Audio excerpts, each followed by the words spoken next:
Did you know that the human is an upside down plant? Yes, you're all looking at me with mysterious faces. You knew that? Well, in biodynamic farming, isn't that how they do Yes. Yes, that would be the same perspective as biodynamic farming. That was developed by Rudolf Steiner, and he is the man who made that statement that humans are upside down plants. So that's not just some whimsical idea I'm throwing out there. That's actually coming from deep esoteric insight. But before we get into that, we'll come back to it. Welcome to this talk called The Gospel According to Nature, Contemplations on Nature for Spiritual Insight.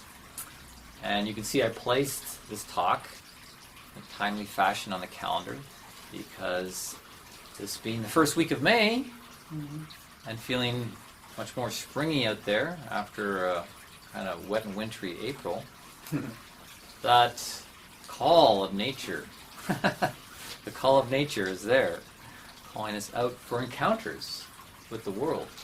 So I placed this talk now as opposed to back in January and February when I was doing talks on the origin of the cosmos and navigating the moral plane of this world and things like that. Now it is time to bring our spiritual science out into the world and into really practical application. So yeah, we've moved from yinter time, where we're inward and receptive, to go out into the world. And for this first exercise, we're going to do a number of exercises tonight. This first exercise is really thinking about the tone of spring. Each season has its own ephemeral quality to it. It's almost unquantifiable, but there's a quality. And I don't know about you, but I find spring to be kind of sexy. It's the sexy season. And if you lived on a farm, you would certainly experience that with the animals getting more animated and restless, coming into heat, as it were.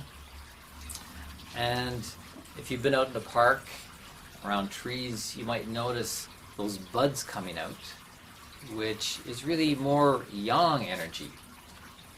And I love how in the I Ching, yang is the straight, unbroken line.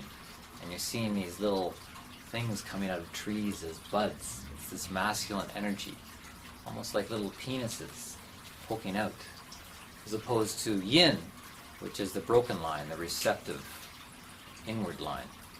Things are moving out. So let's think about how there's this kind of sexual energy that's moving through nature. I don't want to disturb your view of the world out there by making it seem like it's all this sexual activity going on, but think of the flowers coming up from the garden. You've got, first of all, that round, sensuous, kind of feminine bulb. But then these little tentacles come out as roots going down. Then out of that bulb, this yang stalk comes up, straight up.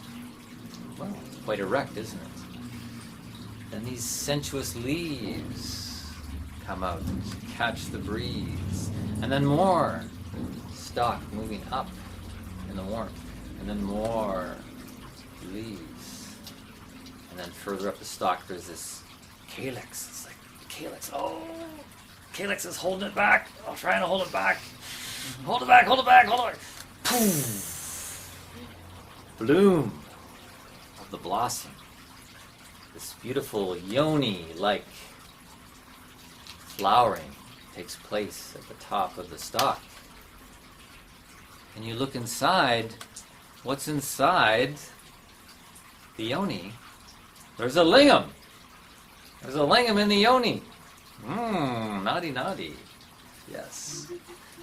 Plants being these hermaphroditic creatures, both masculine and feminine. And yet, they're not complete in themselves. No, a flower does not reproduce on its own. It needs the partnership of nature around it. It needs a lot of help. It needs the elements, the soil, the water, the gases, the warmth, and the bees as the pollinators coming to allow the sexual completion to take place. In that sense, a plant is incomplete. A plant in of itself has no soul. Technically speaking, a plant does not have a soul. A soul being a sentient nature, such as we have and animals have. So where is the soul that completes a plant? The soul is actually the world around it. The soul of the plant that completes it is the world around it, the pollinators, the elements, etc. That's what makes that plant whole. And there's a great deep mystery in understanding how things complete themselves in this organism that is seeking wholeness. One of the reasons I started off talking about the sexual energy of spring is because I've just completed a tantric training myself, which began last fall, working with a group, going through a program called Jewel in the Lotus, tantric training for higher consciousness. And a couple of weekends ago, I finished it off with a weekend workshop where the people of the Ipsala Foundation came to Toronto and gave us the Cobra Breath Kundalini activation. And in this training, you realize, and what you're being shown is how to work with that deep, primal, sexual energy of ourselves, which could be expressed sexually through the lower chakras, or it can be directed up through the stalk, through the different flowers of chakras, up to the third eye, and then the blooming of the crown chakra to open and to receive the completeness, something that completes us in terms of higher consciousness. So we're moving towards this understanding of how the human is an upside down plant, realizing how we have a similar plant energy.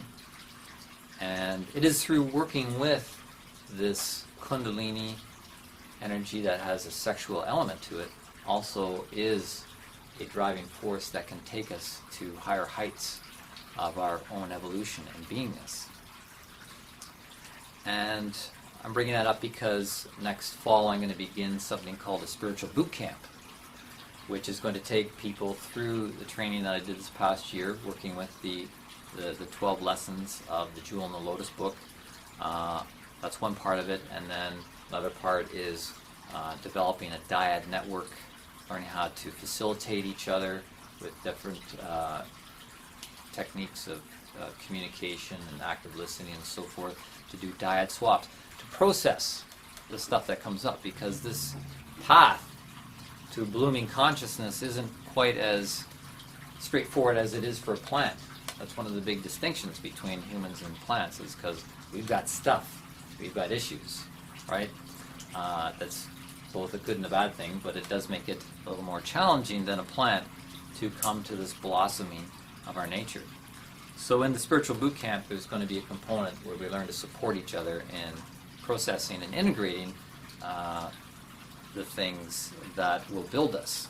And that's another big key there, is plants are built out of the minerals of the earth that's brought to it by water and transformation that takes with the gases and the light. How do humans build themselves? How do humans build themselves spiritually? It's out of experience and knowledge. We build the new organs, we build our spirit out of experiences and the knowledge that we gain from that. People are missing a big part of their life when they don't look at their own experiences I was sharing that with someone earlier today, saying that an unexamined life is only half lived. You can live your life doing, but if you don't take time to utilize that capacity to self-reflect, then it's only half lived. And that's how we build ourselves and the organs of soul and spirit. I was at another workshop just this past weekend. A fellow was brought up from Boston, who's the head of a spiritual science organization down there, and gave a talk on the role of technology in human evolution. He was looking at technology from the perspective of spiritual science, and of course he was looking at AI, artificial intelligence, and things like that. But what was most interesting was getting into technology and sexuality, and also the spiritual side of electricity. And this is really deep stuff.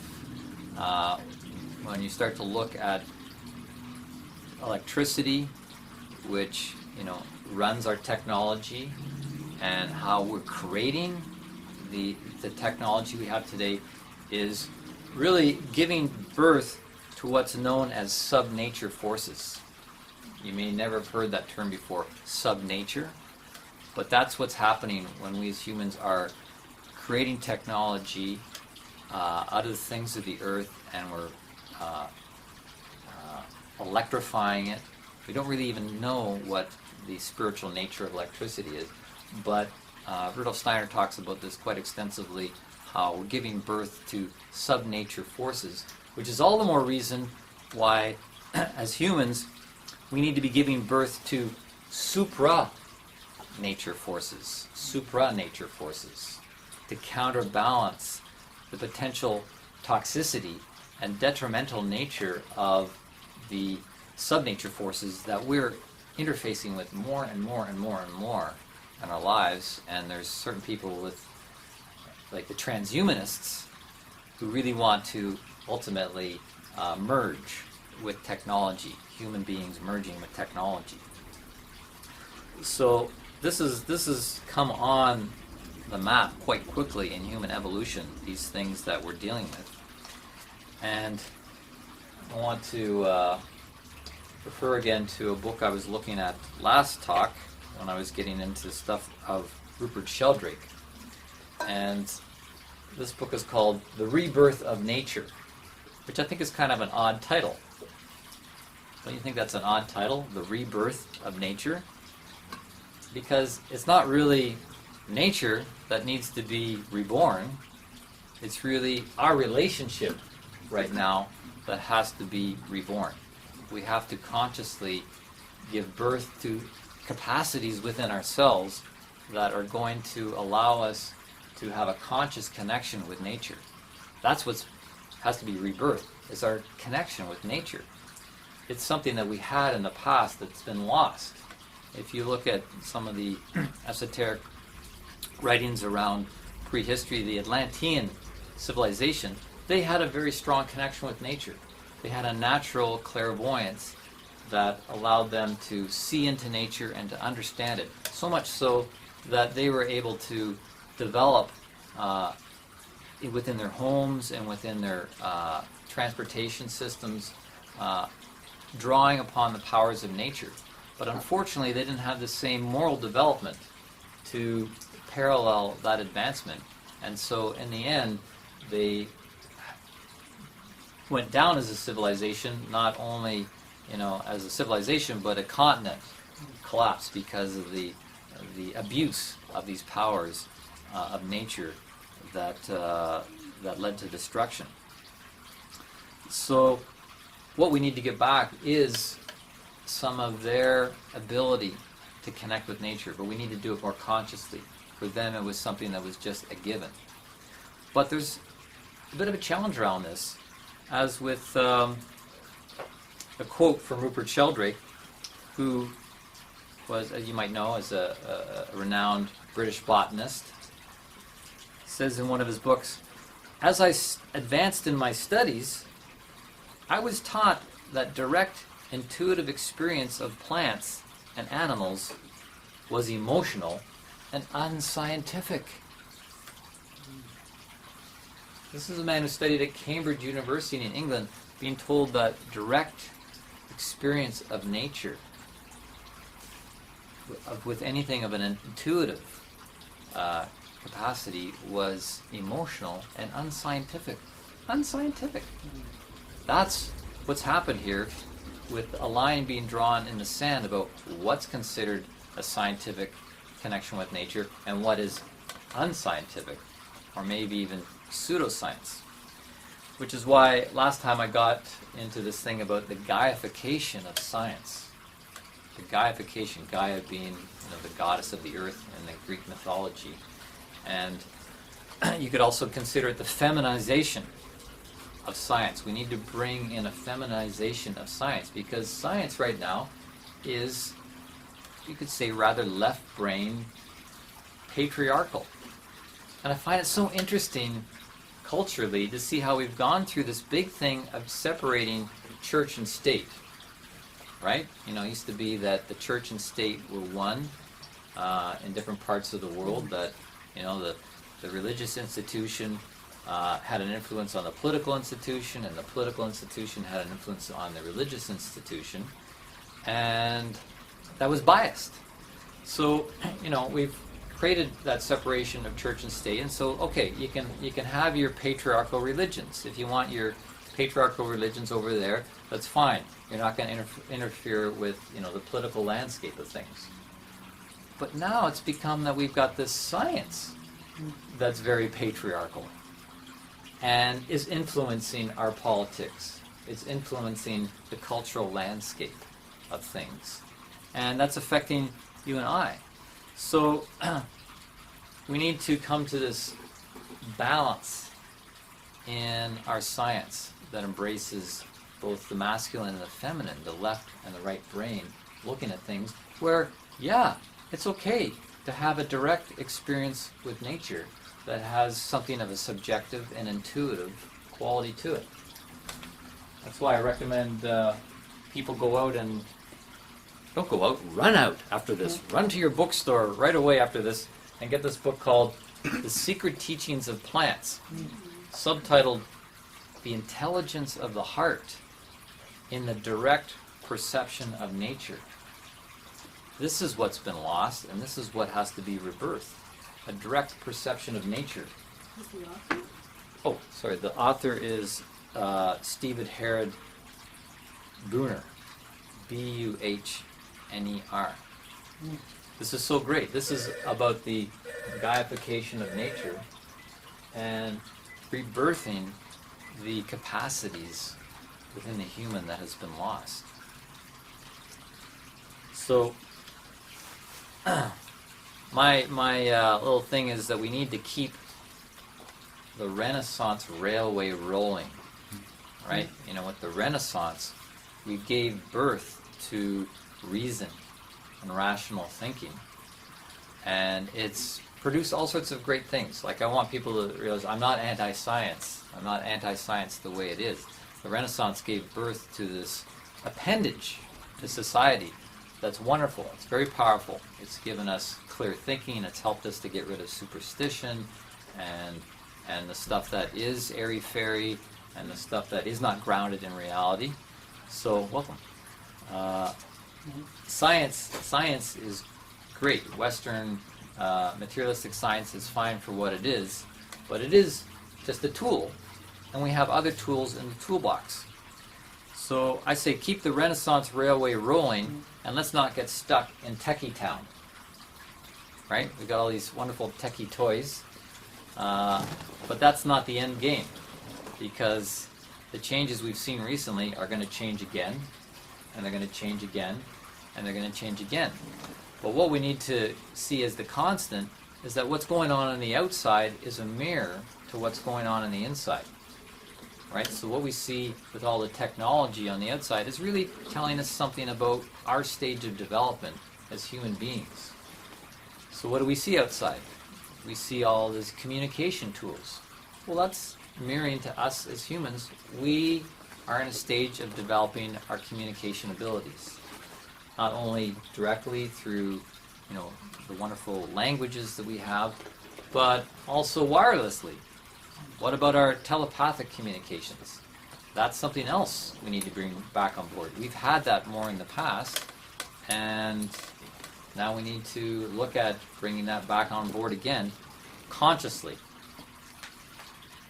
Other things, transportation, it's a big age of transportation, moving things around. Likewise, inwardly, we need to know how to move things around. We need to know how to move energies and store energies.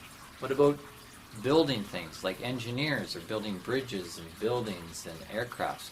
Well, we also inwardly have to develop as engineers in the development of our inner structure. So let's just remember that what's going on the outside is just telling us something about where we are inwardly in our stage of development. As I was talking about last time, a lot of we're stuck in right now, or not stuck, but we're moving through, let's say, is this Cartesian split.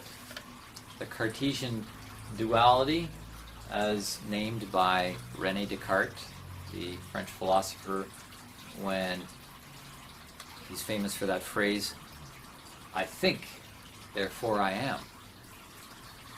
So he was naming himself.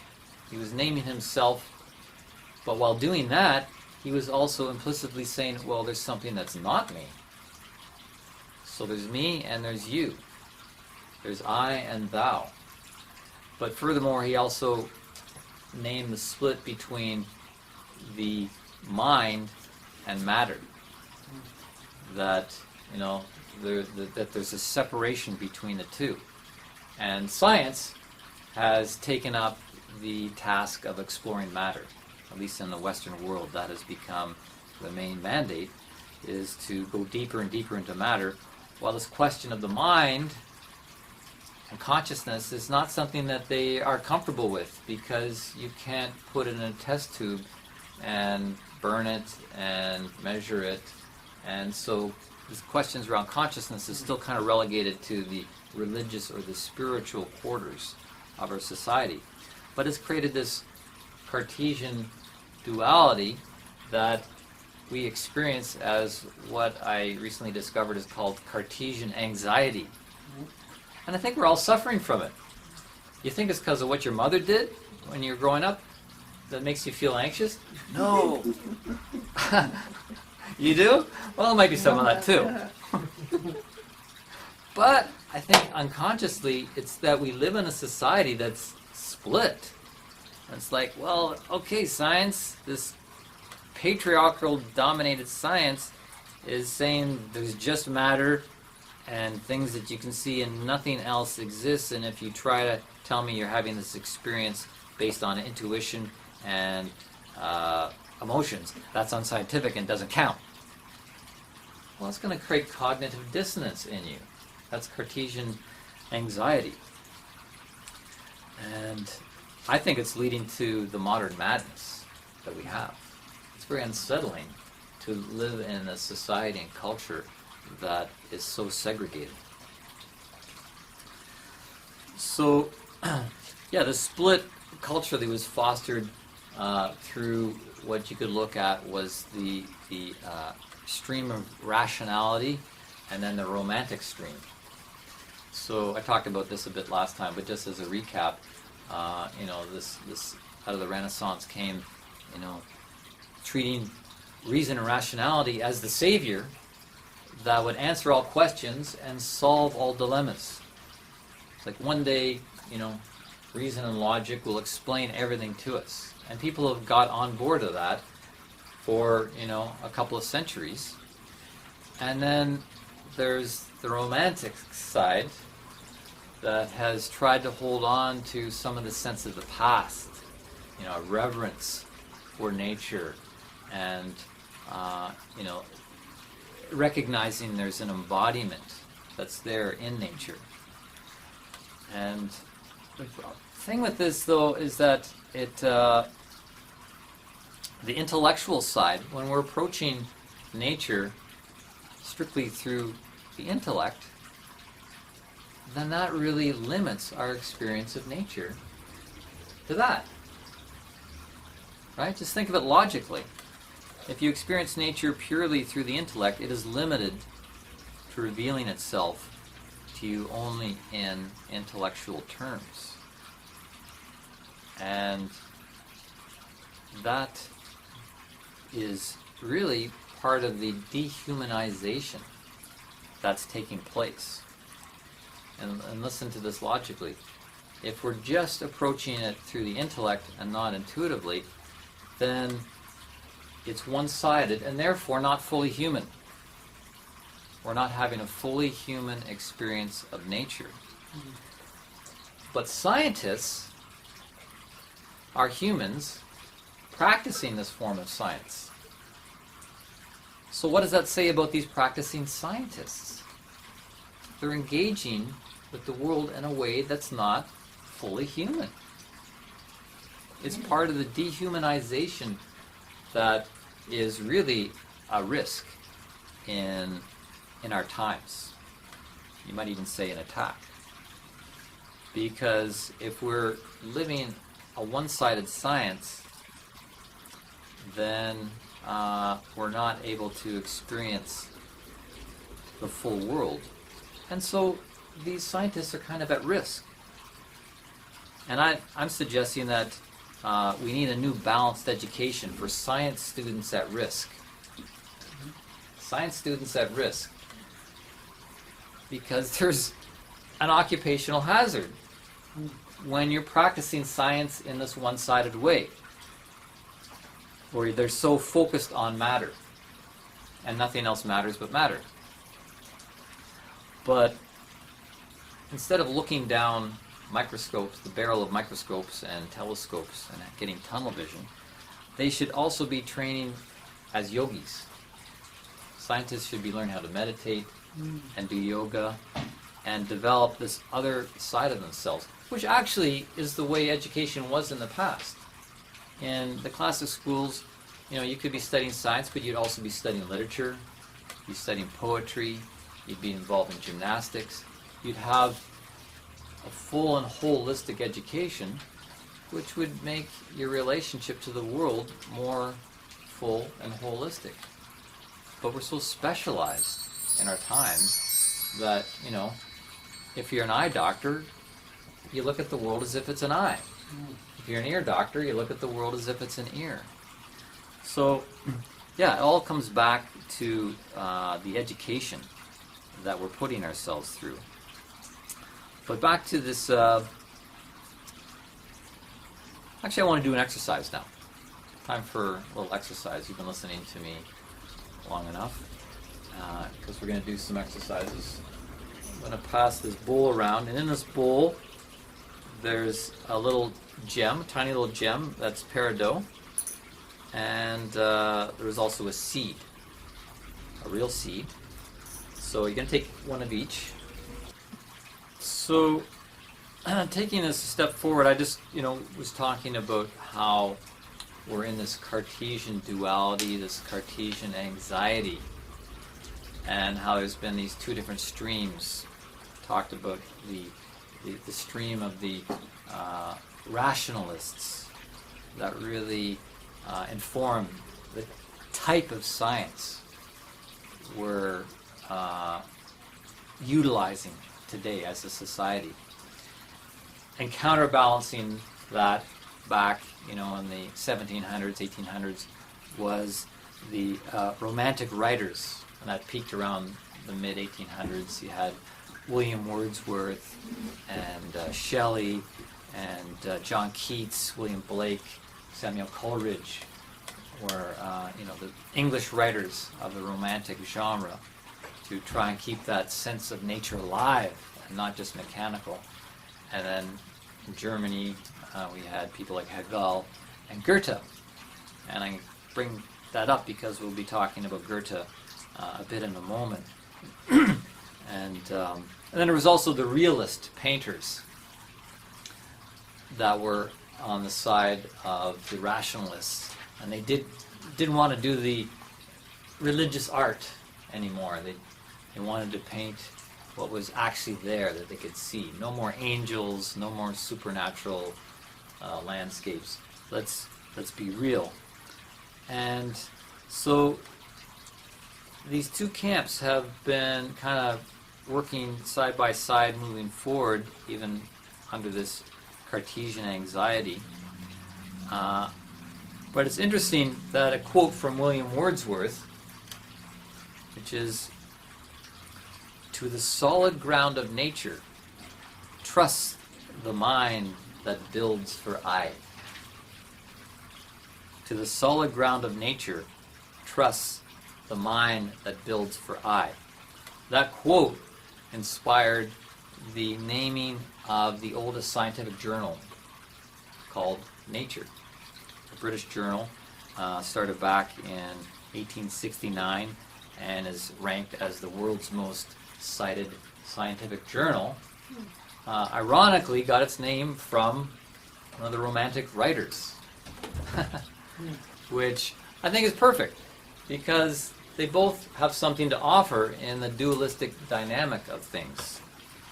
And it just kind of speaks of humility that's needed as a scientist, be it a scientist or a spiritual scientist, that's required in order to really encounter and understand nature, which is why in the blurb I sent out about this talk, I quoted that gospel phrase that says that humility is the beginning of understanding, and how the word humility and humus and human all have the same origin, which means on the ground.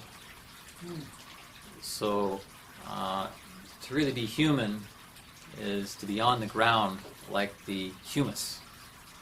And when we're humble like that, then we can really receive understanding and learning. And to quote Rudolf Steiner along the same lines, he says, "Only a person who has passed through the gate of humility can ascend to the heights of spirit." Only a person who has passed through the gates of humility can ascend to the heights of spirit. Well, what is the heights of spirit? What are the heights of spirit? Well, would that not be higher consciousness, higher understanding, greater knowledge? I mean, what is it to ascend to the heights of spirit if it isn't to actually understand more about this world?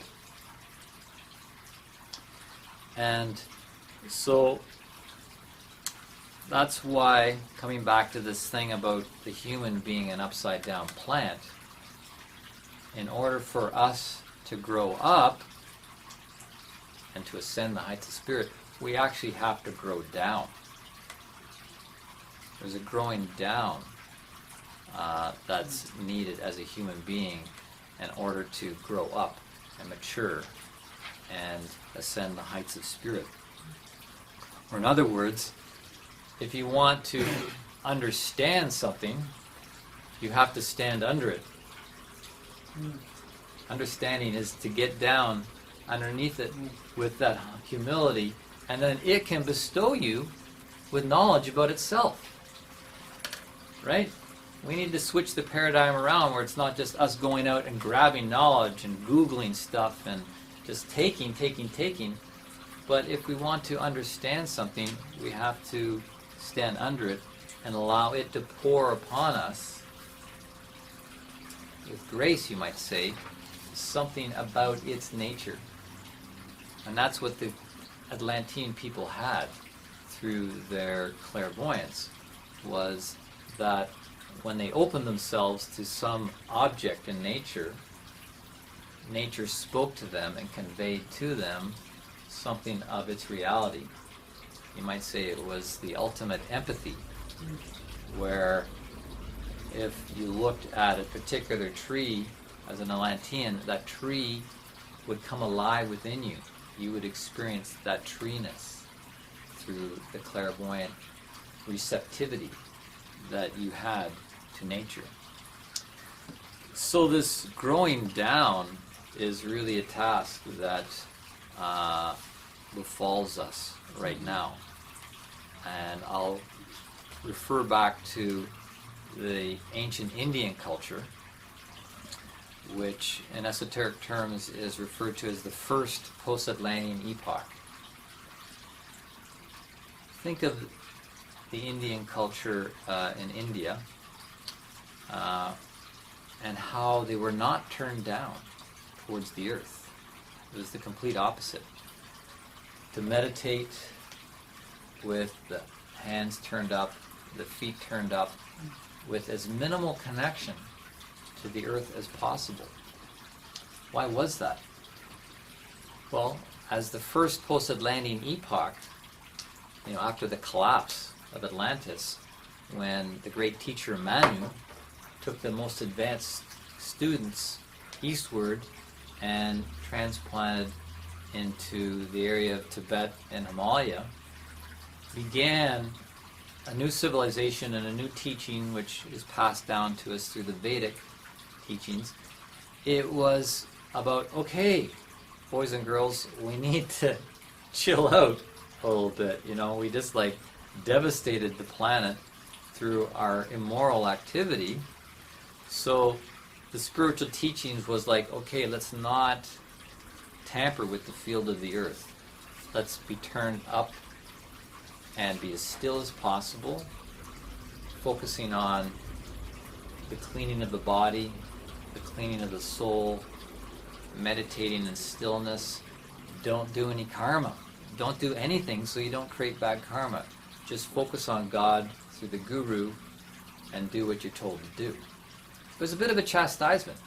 It's a rather strict and austere type of religious tradition that, not many of us Westerners would really want to live fully. But it was appropriate for that time as the first post-Atlantean epoch. You look at history down through the ages, there's been this turning towards the earth, through the Persian epoch, and then into the Chaldean and the Egyptian, where they were building pyramids out of the earth. These big structures to, in the alchemy that began in those periods. So this gradual turning to the earth, and then again into the Greek and Roman periods, where sculpting human form out of marble and building roads and things like that. This is the evolutionary imperative of humans, is to turn to the earth and take a hold of the earth, grow down into the earth, and we will be the ones with the responsibility of transforming the earth, including the other life forms, bringing the other life forms forward in their evolution.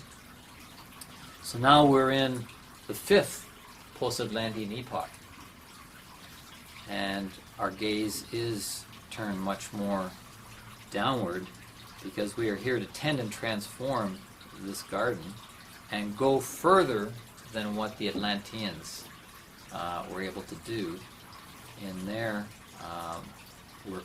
But it's going to mean that we have this Gaification of science. We really have to balance our scientific work in the world, which is why spiritual science is the next big thing. This is it. As Michael Jackson said, this is it. That was the name of his tour. That didn't happen because he died at the hands of his doctor just before it happened. But this is it. So, and this is time for a break. So, our next exercise in Encounters with Nature is moving on to the animal kingdom. And I don't have any real animals here. Of course, I have lots in the bathroom, you might have noticed. My little shrine to the animal kingdom. It's not really a bathroom, it's my shrine to the animal kingdom. Just as that table over there is kind of a shrine to the plant world. But nonetheless, this exercise is designed to help develop this inner capacity to connect with nature from a more subjective place where you are allowed to honor your own experience of the outer phenomenon, which is not something that science is really too friendly with, because they want to make it an impartial type of encounter with nature where nothing of the scientist or the human is involved. They want to have, what they consider an objective experience.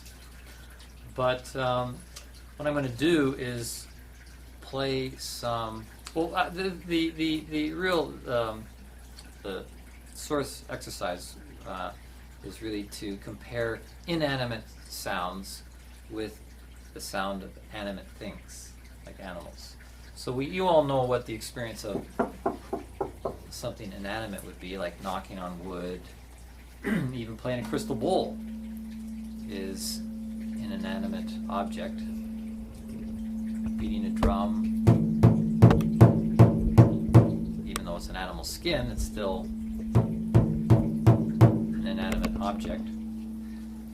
And how that makes you feel within your own inner experience, in contrast to the sounds of animals. So I'm going to play a variety of sounds and just listen to how it makes you feel.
Listen to the motorcycle. Did you hear the difference?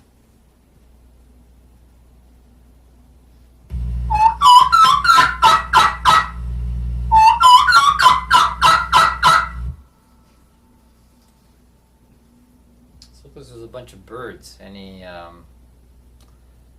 all so different. And they all seem to be expressing something. The sound of an inanimate object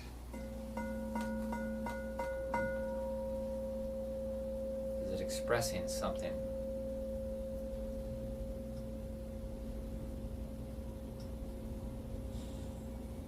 It may cause an emotion, it may emote as a result, but is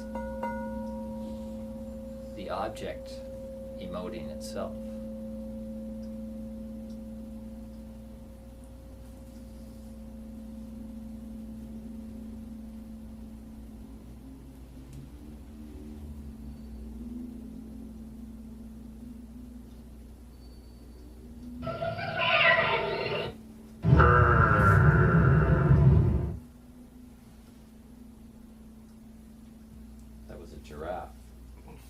start to give you a little bit of a hint of what it is, and you might be able to picture it.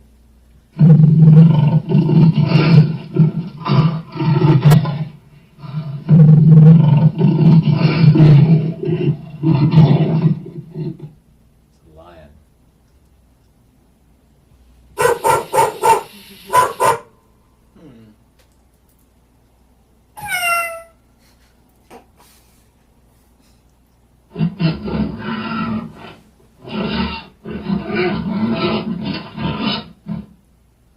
Pig.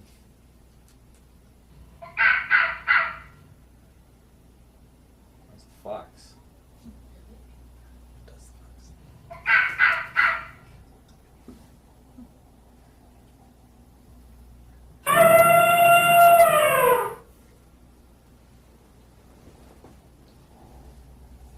Back to an inanimate sound.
Any guesses? What was that? Camel. Chewbacca. Huh? Was it a Wookiee? Camel. Rabbit. That sounds like a Chewbacca. Chewbacca. Yeah, a rabbit.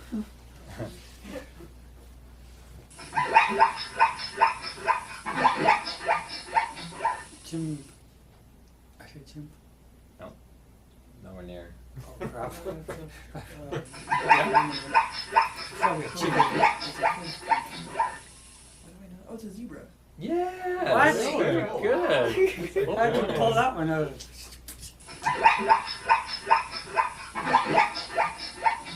Tim?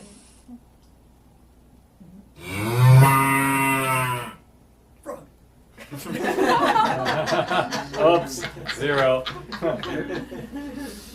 Bullfrog. Sea lion. Ah.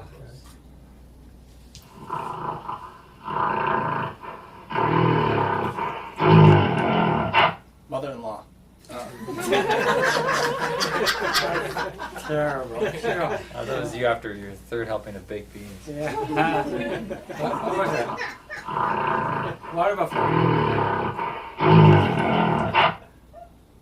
Nope. Gorilla. Oh. Interesting.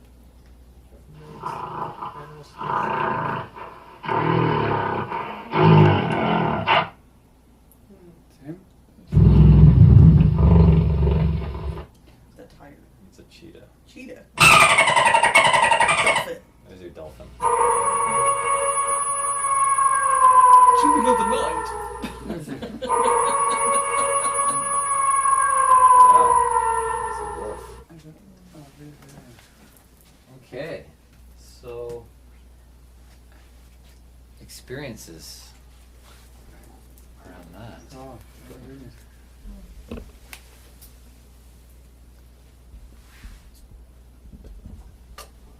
Coming from animals, from where we get the word animation, animated.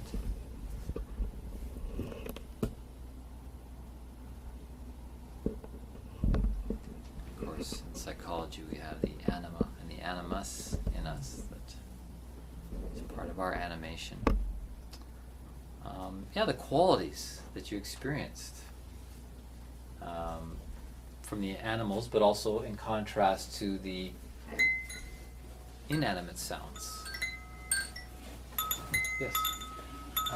First off, they modulate, like the inanimate sounds, whether it's tapping or keys on a piano. It's like it's a single sound. It's like boo. It's consistent, like it has its tone. And then the animal sounds, they're all like they change as they move through, as they modulate. And part of that's coming out of like a vocal system. But also you asked earlier, like what is the animal expressing? Like what emotion or social signal or thing are they sending off? And like there's this emotion that's coming from it, and I think a lot of that's coming from the change. Like the gorilla that has like a really like clear message behind it, and from like my subjective reaction, I felt two things. I felt a reaction to the animal, like when he did lion. Part of me was like, oh, stay away from that sound. And then the flip side of that was internal. Be like, okay, now I'm the lion. And then it was like, and each animal had like a different sort of place where it resonated inside of me, and it felt like this sort of kind of tribal primal memory of when we would live with these animals. And human beings, our vocal systems are made in such a way we can impersonate any animal. Like we can make any sound with using our vocal systems properly, and that this sort of shamanic side of like becoming the animals was this thing that started to come out the more and more I listened to the sounds of the wild. Nice. Yeah. So quite a different experience, the animate and the inanimate sounds upon what arose. Thank you. Yeah. Others, yes. Yeah, when I heard the animal sounds, either all or most of them I found distressing. Even the birds, it was like they were saying something like "stay away" or "this is my territory," and it was nice to hear because it's nature. But I felt a little distressed hearing it. Whereas the instruments just felt really peaceful and grounding and centering. That's the difference in the way I felt. Okay, great. Thank you. Others? One big distinction you may have noticed is that with the inanimate thing, it was usually something from the outside upon it that produced the sound. Me tapping the bowl or the key, like even if a glass fell off a table onto the floor, it's something outside of it that gives a rise to the sound. Whereas with the animated object, the animals, it was being produced from the center outward. Quite a different direction, opposite direction. Yes, we as humans, we're in this process of alchemizing matter, trying to raise it to a higher level. And so, guitar, it's almost trying to raise it closer to the level of humanness. It even has that shape, and the mouth. We are trying to turn something inanimate into animate. My core keeps making noise. It wants to play. It wants to be heard. Who are you calling inanimate? Yes, who are you calling inanimate? It's but there again, it's something from the outside. It's change in temperature, affecting the animal's skin, making it contract or expand, and that's where the sound's from. But yeah, it's very interesting. We're with instruments, we want to bring something to life. It's like necromancy. Sorry? Well, I was just thinking it's like necromancy. I look at these instruments, it's like dead animal skin, dead wood, from a tree and an animal, and like we had to kill those things to then reshape them into these things. Yeah, something like this. You're right. Necromancy gets such a bad name. Yeah. And then you think of how someone plays that guitar, a human plays that piece of wood with catgut on it or whatever, and what emotions arise in us as humans. And how it resonates. Like, Yeah, yeah. And this is the qualitative aspect of science that needs to be brought on board to balance out the quantitative. That the total is greater than the sum of the parts, right? We can just look at the parts of that kora, but when someone plays it, the total is greater than the sum of the parts. Just like your laptop, it's got all these parts, but when you turn that laptop on, what it does is so much greater than the sum of the parts. And this is what, Einstein couldn't put into his formula. Einstein couldn't put that into the formula, the qualitative aspect of things, although he knew it existed. But when you reduce it to numbers, it eliminates that aspect of our experience with nature. And yes, there is numerical value to everything in nature. We can quantify it. The fabric of space and all that, there's geometry. But when you put it all together, our experience of it as humans, as animate beings, experience much more than what is there in the particulate. And this is really the ceiling that science has put there over humanity at this point that we need to break through. Otherwise, we're going to be dehumanized. Yeah, we're dishonoring that part of our human nature. So, now I want to turn it over to my friend Jonathan here. I like to more and more engage people in the spiritual science, in the doing and the sharing. And I'll just make a little plug at this point that in 2 weeks I have another person coming, Elise Pomerantz. She's going to be the guest presenter. She does a thing called Conversations with Trees. And I'm really excited about that because it really segues well with what we're doing here. And she, in fact, is going to be taking us across the street to the Trinity Bellwoods Park and getting us doing this sort of experience. So, hope you can make that. Jonathan, why don't you come and Oh, I get to sit up in here the seat. in the loft light? I get to sit in the special seat. Yes. What have you been researching you wish to share? This is what it feels like to be Jesse. Hey guys, I'm Jonathan. I have been studying natural science and I guess what you could call panpsychism, which is this theoretical framework that since energy permeates through everything and our brains and our nervous systems are made of that same energy, then thought itself and mental phenomena are also permeating throughout all existence. And to me, this field of study kind of links into spirituality, and like everything is connected, and there's so much we can learn from each other and from animals and plants and the stars that we can't always explain how it gets there. Like there's nothing connecting me to the sun, right? It's over there and I'm over here. But through science we know that it's beaming cosmic rays and electricity and everything is penetrating our bodies. So I looked into the forms that it comes through.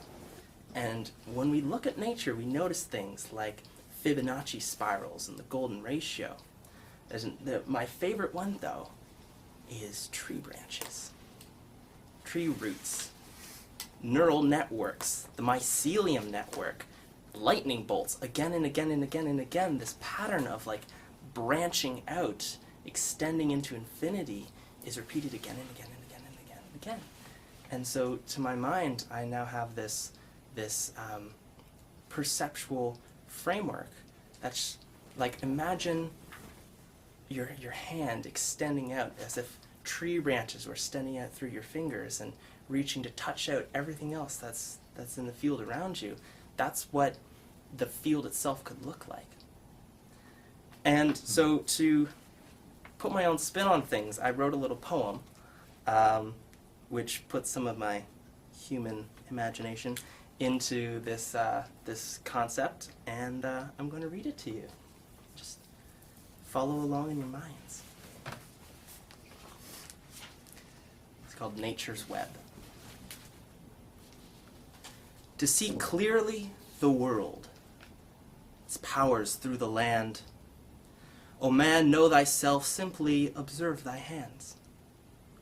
As tree branches grow, fingers into the wind. As a squid weaves through water, ask, are we tapped in? Mycelium networks, neurons and lightnings, all are connected through resonant light strings. The global electric current surrounds the planet entire. Tesla's source of power, free of tower and wire, visible to sight as aurora borealis. The thunderstorm's ionosphere, electric water for this chalice. These bolts about the globe form a self-regulating circuit, thundering their frequencies for she who is wise to work it.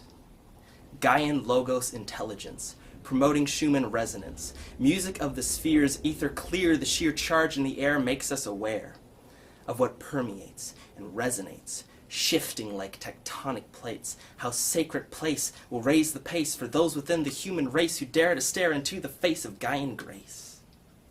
Scientists and shamans speak of fields behind the veil. We peek.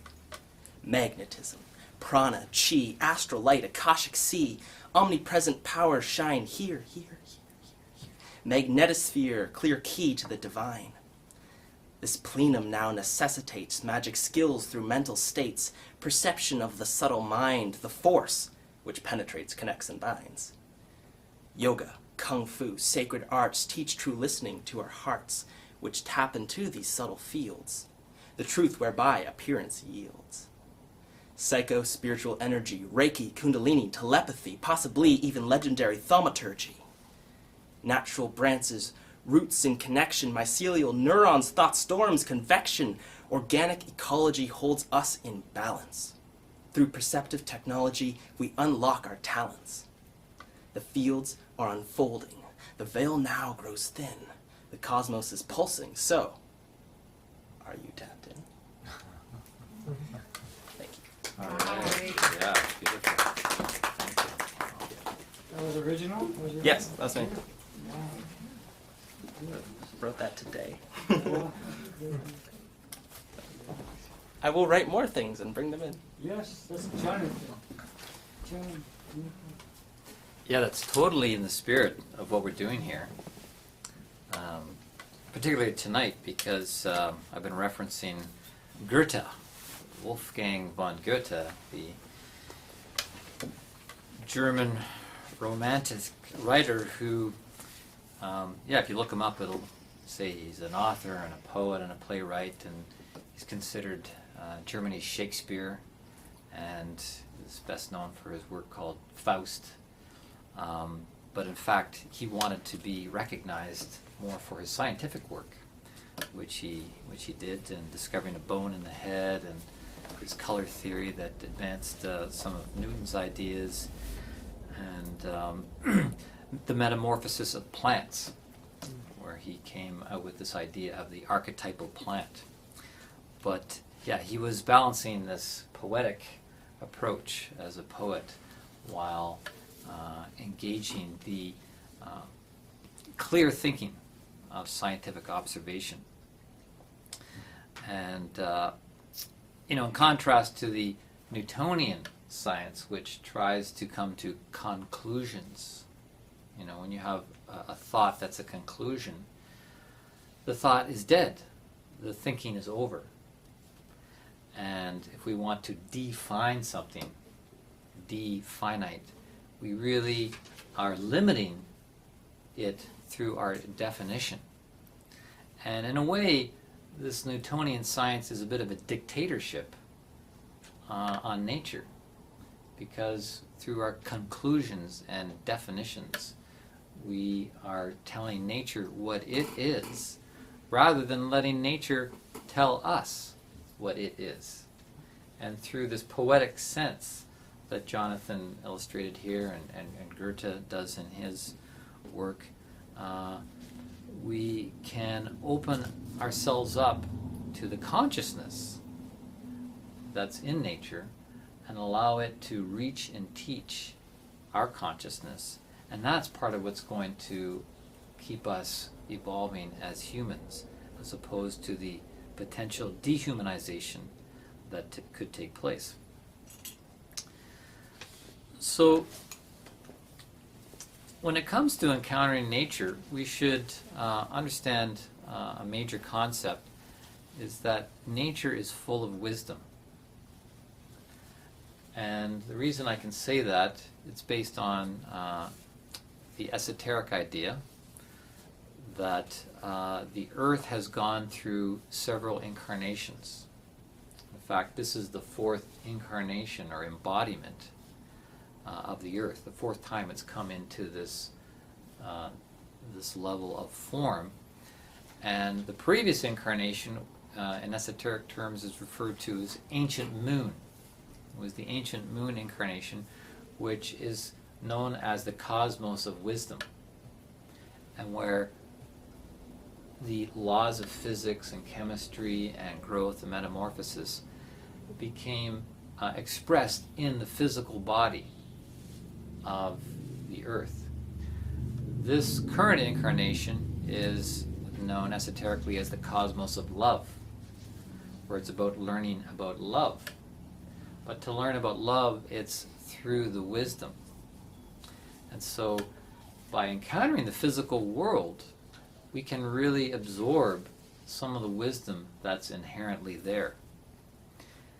And we can see that even in,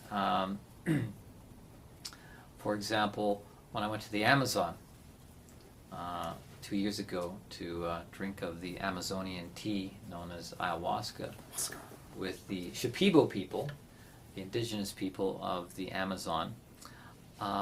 They, as kind of the pharmacists of the jungle, knew to create this brew. It's not actually just one plant, but it's a combination of the ayahuasca vine and the chacruna leaf. And it's through the blending of the two together that you get this very potent psychoactive substance. Now, how is it that these Shipibo people knew that this plant and this plant, when it's put together and then into your system, would give the people the kind of experiences that they have on ayahuasca and wouldn't maybe kill them instead? Well, if you ask them, they say that it was the plants themselves that taught them, that guided them. So the wisdom of the natural realm actually taught human beings on how to use the things of the natural realm, and that's really what we need to get back to. Now, with Goethe, back to Goethe, and his big thing, which he called the archetypal plant, because he spent a lot of time studying the metamorphosis of plants, and it's fascinating, really a fascinating field. He talked about the archetypal plant because he said there's actually only one plant. There's only one plant in the world that spreads across the world in a variety of forms. Interesting concept. That there's just one plant or plantness that has thousands of different outer forms, but there's a uniform in its innermost nature. In the innermost nature of the plant, it's uniform that expresses itself in a multiplicity of forms. And some plants emphasize more the root nature, some emphasize more the stalk, some more the leaf, some more the fruit, some more the blossom. But he also referred to this archetypal plant as sensible, supersensible. Sensible, meaning that you could see it with your senses, and supersensible, meaning that behind it there is a force there is a being that then expresses in the sense realm. And so when we study plants and observe them, we're actually observing spiritual principles at work. We're actually seeing spirit. Sensible, super sensible. So we're having spiritual experiences all the time in this level. We just don't step up to it that way. But we can. When we step up to it that way and we let it work upon us through our encounters, it works upon us. It does something to us. It teaches us something, and actually teaches us something about ourselves. Because it holds archetypal gestures. Now, archetype means, archa is like the primary or the original, and then type is the pattern. So the original pattern is there in the supersensible realm, in the spiritual realm, and then it expresses itself in all these different infinite ways. So we're really playing with spirit. We're really having encounters with spirit when we go out into the world. So this brings us to Goethean observation. Goethean observation as a different type of scientific approach. And this is taught in the Waldorf schools, where I taught it as a teacher for a time. Newtonian science is taught there, but also this Goethean science, this Goethean observation, where we have ourselves as the subject, and then we have the object of observation out there. So there's this distinction, right? There's like me and you, I and it. And interestingly, this I-ness that we have, which Descartes spoke about, he said, I think, therefore I am, separates us, right? It's actually in thinking we realize there's a distinction. Oh, I'm here and you're there. Okay, we have a distinction. But by the same token, it's through thinking that we also link ourselves with the object. It's through our cognitive activity that we can also bridge that gap between subject and object. Now, I know some of you are going to go, thinking? Well, thinking's not spiritual. Thinking's like, just left brain. But no. This is really, really core and key to spiritual science, is that thinking is really the most obvious instrument we have, right? It's right there. And we're not talking about just left brain analytical thinking. We're talking about living thinking that also engages the heart, right? So you call it heart thinking. Sometimes it's called brain-free thinking. Sometimes it's called etheric thinking. Because when we're using our mind to think, there's the heart of the mind, right? The mind has a heart to it. Just as your body has a heart, so does your mind have a heart. So when we're really thinking, we're also thinking with the heart of the mind.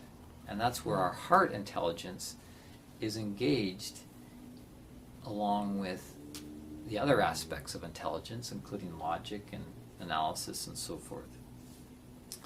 So thinking with the heart of the mind then allows some feeling to be included, right? Which Rupert Sheldrake was told that you can't include feeling or intuition because it's unscientific.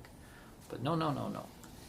It is very necessary that science advances in a way that we allow those intuitions come to us, because in that kind of thinking, it bridges the gap between the subject and the object. And that's overcoming the divorce that we've got with nature right now, where we don't really know what nature's about, and we're just about, plundering and raping the planet for our own pleasures and so forth. So in Goethean observation, it's thinking. It's thinking in the fullest sense of the term, using the heart of the mind and allowing, capital I intuition, capital I imagination, and capital I inspiration, all to be active within you as spiritual powers. And I say capital I with each of those things because we normally think, imagination, that's just kind of like, your imagination's running wild or you've got an active imagination. But no, this imagination, this ability to picture things, or inspiration, the ability to hear things, or intuition, the ability to feel things, those are our scientific instruments of the future. So we're going to do another exercise just to close things out.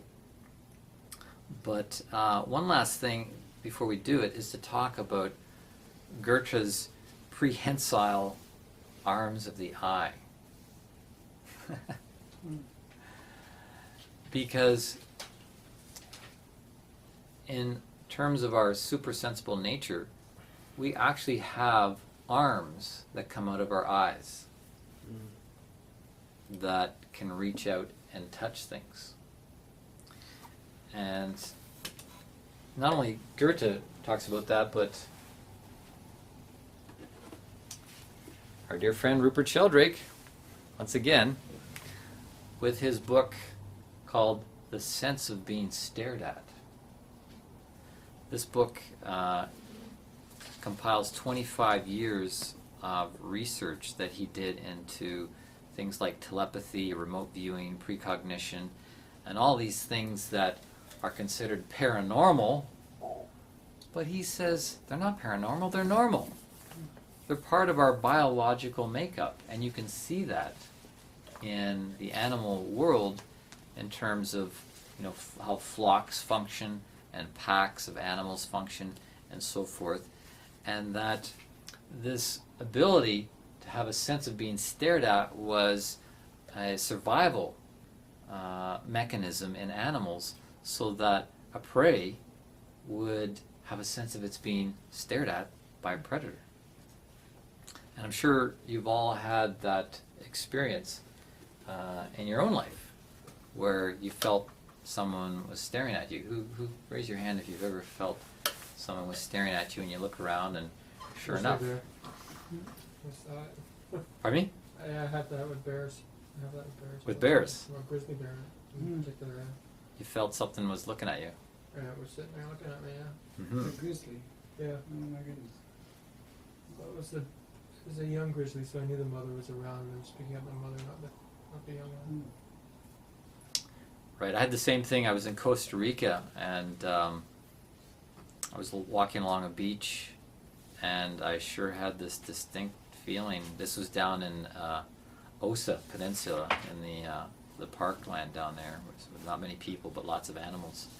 And I was following these tracks of a jaguar that had been out in the early morning, walking along the beach, and had found nests of bird eggs and had eaten them for breakfast. And so I was following these jaguar tracks, and then all of a sudden I felt I was being tracked by something, and I stopped.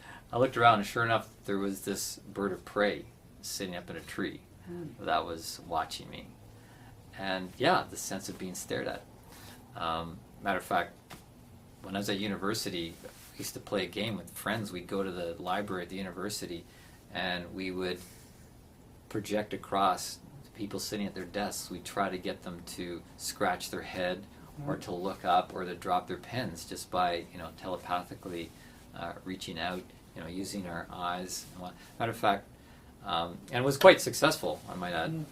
I don't do that anymore, but because it can get you in trouble.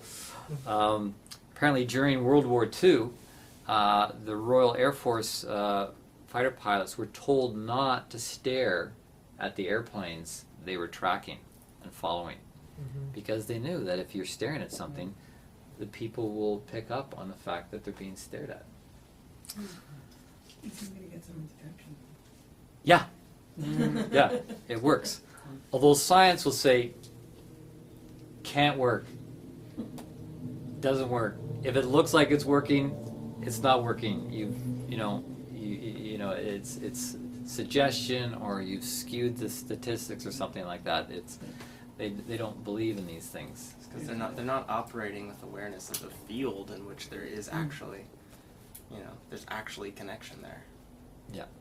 If they were to admit that, it would totally shift the whole paradigm of science. They're the ones who found the field. I mean, Hawaiians say that effectiveness is a measure of truth. That if it works, Oh. it must be compliance. So, yeah, any other examples of that people want to share? Crowley, or there was a story about Crowley who he could walk behind somebody and he would start walking like them and pick up the total gait and everything, and then he would fall, and he could make the person in front of him fall. Mm-hmm. Yeah. It's like sympathy. I mean, he's a crazy person, but whatever. Who is I've this? seen that too. Alistair Alistair Crowley. Alistair Crowley, yes. Yes, Yeah. the most evil man in the world, they say. He said, he's like, Oh, I he am the said that. beast. Yeah, He had a troubled childhood. Well, it just shows how much we can be controlled by wireless communication.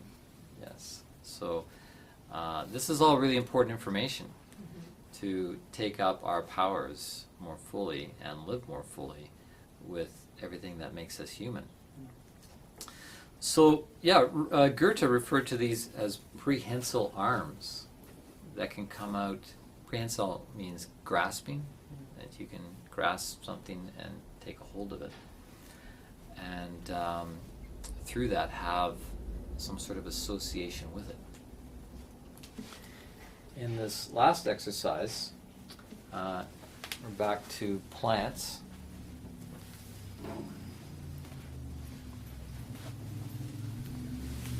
I'll just explain it first. It's two-part. First, looking out with the arms of our eyes at a plant that is growing and thriving, alive, and experiencing something of that quality. And then I'm going to switch it to another plant that is dead and is no longer alive. And again, you are wanting to connect with the object through the heart of the mind, through your heart intelligence, through your subjective nature, and feel the contrast. And it's not a test, it's actually an exercise to get you to develop and open up that ability to connect with the different qualities of nature. It's a very, very good foundational exercise that you can do on your own at any time that will awaken deeper capacities that can then be utilized for other things.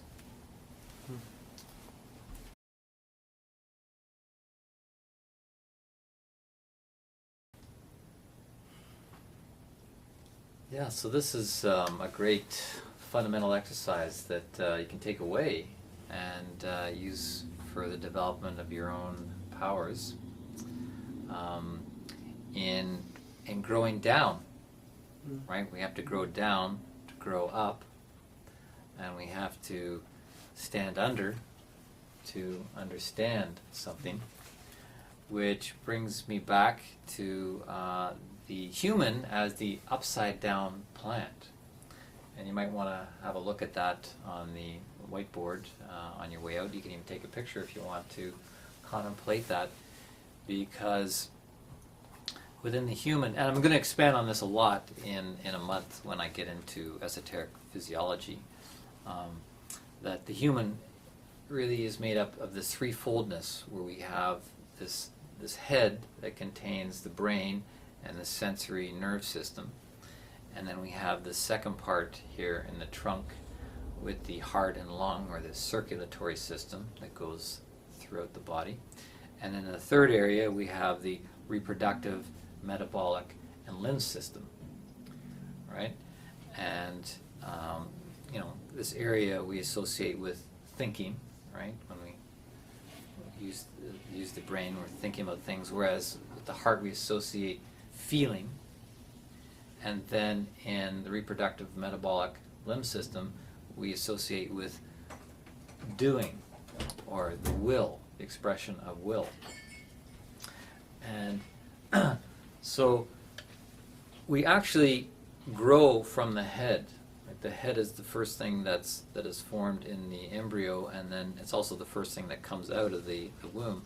But as the human grows, we grow down out of the head. The head is originally kind of disproportionately large, and we grow down to step on the earth so we can stand up. So this growing down to take hold of the earth is what allows us to grow up. And